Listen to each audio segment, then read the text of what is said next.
Yo guys, what is up? Fly here. Welcome back to the channel. So in today's video, we are going to be talking about the confirmed airplanes and non-confirmed airplanes in Battlefield 1. You're like, why the non-confirmed airplanes? Well, there's only two of them, and these are just to fill roles that I didn't see in the recent Battlefield stream.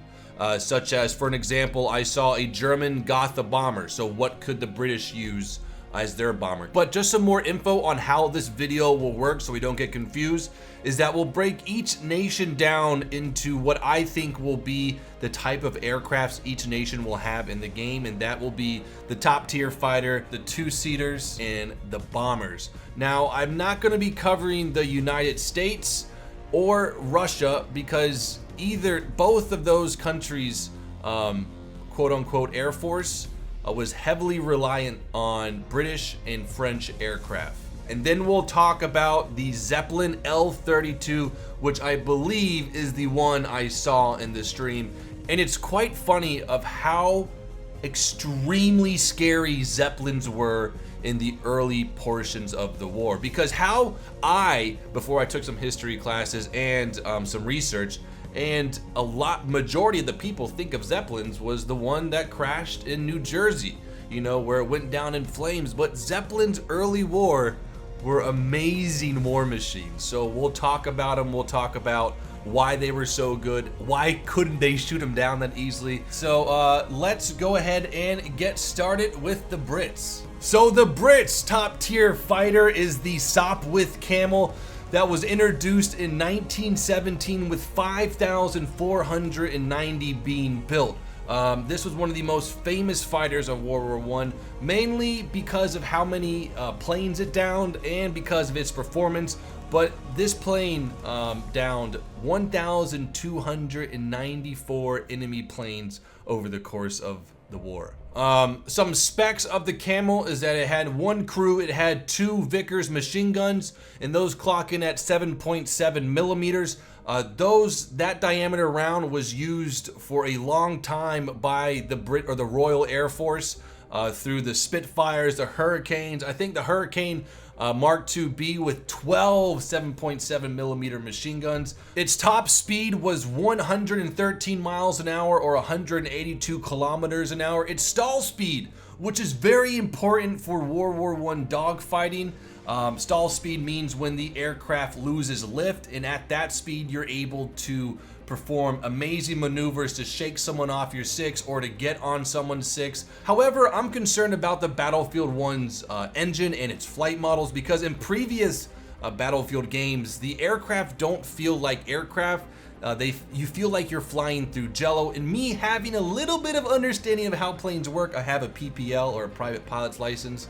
Those planes don't feel real at all. And I'm concerned because if they take those kind of flight models and put them into Battlefield 1, they're going to be missing out on a lot of unique mechanics that biplane dogfighting has to offer. Also, a note to add is that a lot of these World War I planes had rotary engines, which might look like radial engines, but they are very different. Rotary engines, the whole engine rotates. It rotates, the whole cylinders and everything rotate around, as a radial engine has a crankshaft and a fixed engine block. Also, another thing is that majority of rotary engines in World War I didn't have a throttle. They had this thing called a blip switch, which pretty much means off and on, or ignition on, ignition off. And so what the pilot would do is that if he wanted more power, he would turn the engine back on, or he would turn the ignition back on to give him power, and if he wanted to idle or stop the power, he would turn it off. That's why at World War I air shows or air shows with World War I aircraft, the planes sound like they're farting. Now, there were rotary engines that you could fire 1/2 of the cylinders, 1/4, 1/8, and well, that's about it. There's only 9, I believe, 9 cylinders, and that would give you a more constant bit of power. But these engines worked much differently than what we're used to, and that kind of brings us back to if that will be added in Battlefield 1. My opinion is no. I don't think that mechanic will be added, but if it does, that'd be awesome in my opinion. Okay, so continuing on with the whole point of this video. Sorry, I get carried away sometimes. But we are on to the two-seater for the Brits, and that's going to be the Bristol F2B. This is going to be so much fun to play. Why? First of all, you have a forward-facing single 7.7mm machine gun, so you can still kill ground units. 2, you're going to have a bomb load, so you can bomb tanks and structures as well as infantry. And 3, you're going to have one of your squad mates behind you with 1 or 2 Lewis guns. I'm pretty sure 1, I think 2 was prototype. Now, just because this plane is heavier and it has 2 people instead of 1, don't discount this thing of being a good fighter. So the specs of the Bristol is its top speed is 123 miles an hour or 198 kilometers an hour. It was known to be agile, as you can see how big the wings are. Now, the downside of being a big target in Battlefield 1 is that there are anti-aircraft guns. People can shoot at you. You're moving much slower than in jets like Battlefield 3 or Battlefield 4. So bigger target, not the best, but from its, on paper stats, this thing's going to be a good fighter. Additionally, it has a back gunner. So while you're busy engaging ground targets, your buddy in the back will be clearing your 6. Also, the back gunner is good because if you get into a turning battle, the back gunner will be able to engage the person chasing you before they can even get their sights onto your 6. So I'm really excited about the two-seater. I think I'll have a lot of fun with it. Now on to the bomber for the United Kingdom. This one is not confirmed at all. However, I think it would fill the place in for the British bomber. This is the Handley Page HP 0/400 heavy bomber that was introduced late in World War I, 1918 to be exact.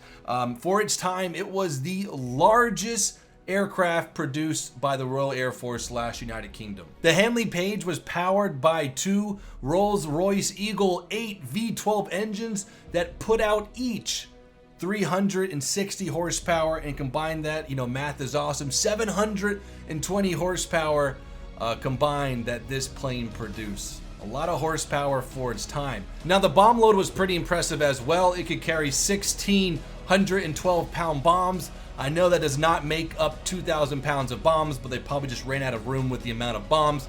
The other configuration is 8 250-pound bombs, man.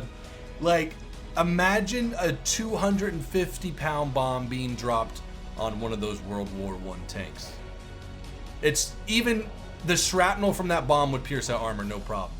So it'd be kind of cool to see how devastating bombers will be played out in Battlefield 1. Additionally, you do have 3 crew members, 1 being the pilot, 1 being the forward gunner, and 1 being the rear gunner, and those will be equipped with 7.7mm machine guns. One thing to think about though is, can you damage your own plane with poor shooting discipline? It doesn't matter how many times you hit that plane behind you if you're shooting through your elevator and stabilizer. Now we are on to the German aircraft that will be added into Battlefield 1, starting with the top tier fighter, the Fokker Dr1. This plane might look very familiar, and one of the main reasons is that the Red Baron flew this plane. However, this plane didn't get him all those kills or 80 air victories. The Red Baron only acquired 19 victories in the Fokker Dr1, with the majority of his victories coming from a plane called the Albatross. And in the Albatross, that is actually where he went against Army regulations and standards and painted his plane red. And that's where he got the name. A little fun fact right there, but let's get back to the Fokker Dr1 and talk about what makes this plane so special. So as you can see right now, we have 3 wings. And 3 wings create a lot of drag, but at the same time, a lot of lift. And when you have a powerful engine like this thing did, it was a perfect combination, because with all those wings, you have better lift, so you're able to climb better, you're able to maneuver better, you have a lower stall speed. And what that means is that you are still able to control your aircraft at lower speeds, where other people on your 6 might stall out before you. Just with that additional wing, you were able to generate just that much more lift to keep your plane coordinated. The German two-seater aircraft in Battlefield 1 will be the Halberstadt CL-4, which is a German ground attack aircraft of World War I. Additionally, the Red Baron actually flew the Halberstadt, not this variant, but he did fly, I think, the Halberstadt D2 or something like that. So that guy flew a lot of different aircraft, getting his kills in World War I. A little bit about the Halberstadt is that it could carry up to 100 pounds of bombs, each bomb being 20 pounds, so 5 in total. It carried 2 forward-facing machine guns that the pilot could use that were clocked in at 7.92 millimeters each, so a little bit bigger than the 7.7. Just so note, a lot of German aircraft used 7.92 in World War I and throughout World War II. And compared to the Bristol F2B, which only has one 7.7 millimeter machine gun in the front, this one has 2, so a little bit more offensive capabilities from the Halberstadt than the Bristol F2B. And the rear gunner has one 7.92 millimeter machine guns. Now, some things to think about from these ground strike aircraft, such as the Bristol F2B and the Halberstadt, is that, you know, sure, they have bombs, but what about some auxiliary stuff, such as like grenades or handheld bombs? The French actually had this stuff called fléchettes or fléchette, and what this was is that it was just a dart that the French pilots would drop. There were hundreds of these, and they would drop over the trenches, and as the dart picked up speed, it would potentially injure or kill some of the infantry in the trenches. So it'd be kind of cool to see if we could have some auxiliary weapons for these two-seaters in Battlefield 1. The German bomber is going to be the Gotha GV or the Gotha G5. These things just scare me, man. In Rise of Flight, when I go up against these things, I always get killed. Compared to the bombers of the day, the Gotha had a pretty unique invention called the gun tunnel that allowed a downward facing defensive gun. And what that did is that it provided the Gotha bomber with more protection and also eliminated a huge blind spot, because what was happening is that Allied planes would dive below the tail, put some back pressure up, get the guns on target, fire underneath it into the plane, and then dive back down to where the gunners couldn't hit it. But this gun tunnel with this extra machine gun that could shoot downwards eliminated that fully. So just some stats of the Gotha: you have one forward-facing 7.92 millimeter machine gun, one rear-facing, and then one below the rear-facing in the gun tunnel that you'll be able to fire down with. Now that would probably be the most popular position in the Gotha, because with firing, being able to fire below you, you will be able to engage infantry if the pilot of the plane takes it low enough. Now the bomb load of the Gotha is only 1,102 pounds, and that makes me think that the Handley Page won't be the British bomber, but we'll just have to wait and see. So those are all of the confirmed planes that I know of this very second, excluding the British bomber Handley Page. But just to recap, the British top tier fighter will be the Sopwith Camel. It's two-seater, the Bristol F2B. The Germans' top tier fighter will be the Fokker Dr1. Its two-seater will be the Halberstadt, and the bomber for the Germans will be the Gotha GV or G5. So now we are on to the Zeppelin that I spotted yesterday in the Battlefield 1 stream, and then we'll touch on some of the potential French aircrafts that we could have in Battlefield 1. So the Zeppelin that I saw yesterday was, air quotes, a British Zeppelin. The reason why it was British is because how it works in game is that the losing team of Elise Conquest, that's all we saw, gets the Zeppelin at the very kind of endish of the game in hopes of turning the tide of the battle. And holy crap, did it look awesome. And when the Zeppelin dies, its framework falls wherever, and it changes the battlefield for the rest of the game. But that Zeppelin that I saw looked like the German Zeppelin L32, which was classified and known as Germany's Super Zeppelins, or the R class. It had 6 Maybach engines that were 240 horsepower each and pushed the Zeppelin up to 60 miles per hour. The range of the L32 was 4,600 miles with an operating ceiling of 13,100 feet. It was crewed by 22 people, and it was armed with up to 10 machine guns that varied their positions from on top of the Zeppelin itself into different gondolas across the body of the L32. So why in the world were Zeppelins so damn effective in the early parts of World War I? Well, the first reason is that the United Kingdom really didn't have that many anti-aircraft guns in the beginning of the war. Second off, the ammo they used were completely wrong and useless. Well, it wasn't useless, it just didn't take the Zeppelin down in time to be that effective. The anti-aircraft guns of the early parts of the war just shot a bullet. And sure, the anti-aircraft guns would puncture holes in the Zeppelins, but that doesn't mean those bullets made contact to what kept the Zeppelin afloat. In the Zeppelin, it's not like a big balloon. There's metal structures, and what keeps it afloat are these sacks filled with hydrogen. So a bullet could pass through the entire Zeppelin and miss those sacks and do absolutely no damage other than maybe some cosmetic damage to the outer skin. Even if it did penetrate, this is weird to say, one of those sacks, the hydrogen sacks, the bullet hole is so small and there's so much hydrogen in there that the Zeppelin would be long gone before it experienced any type of lift problems. Another reason why it was so effective is that the altitudes that the Zeppelins operated at early war, no planes could really get up there. And they operated at nighttime, and that's why the invention of the searchlight or the spotlight was invented to locate these things high above the clouds or high in the night sky. So how did they end up bringing the Zeppelins down? Well, as the war went on, the British, I guess, got really annoyed of these huge things taking up their sunlight, the rare sunlight that they do have there. So the British used incendiary ammunition, or as it was called, the Buckingham, and supplied that to British night fighters to bring down the Zeppelins. However, there were reports from pilots that after dumping tons of rounds into the Zeppelins, it wouldn't catch fire. So it was still hard, but it was doable, unlike the normal bullets or AP rounds. And you might ask yourself, why the flip was the Zeppelin filled with hydrogen in the first place? Well, the simple answer is that hydrogen is very abundant and helium is not.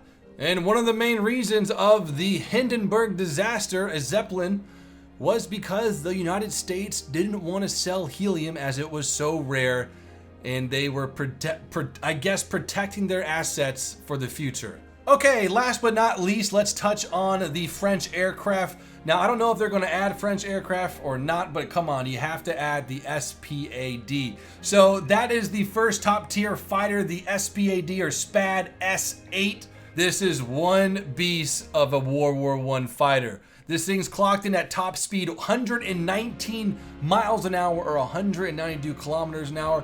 The only downside that I see from this right now is only one 30 cal, one 303 cal Vickers machine gun. So this could potentially be the two-seater, this SPAD or SPAD S9. This one's kind of cool. However, it has no hard points, so no bombs, but maybe Battlefield might just push them in there just for gameplay reasons. But this has one 7.7 millimeter machine gun, forward-facing, and dual rear-facing 7.7 millimeter Lewis machine guns. So a really good defensive armament plane. And the bomber. There's not that many French bombers, or good French bombers. The one that I found that maybe could work, I don't know, well, this is how I think it's pronounced, Dr1 G4, which was a very early war bomber, 1915. Its maximum speed is 82 miles an hour. It has about one or two 7.7 millimeter machine guns for defense, and only 250 bombs for external or just bomb loads in total. But so that will do it for the French planes. I don't know, there's so much up in the air for Battlefield 1 right now. We'll just touch on it. Don't want to go too much in depth in case stuff changes. But guys, I hope you have enjoyed this video. If you want me to do more videos like this, let me know. Give me some ideas, because I would love to make some more vids like this. But guys, do me a favor. Have a great day, and until next time, peace out.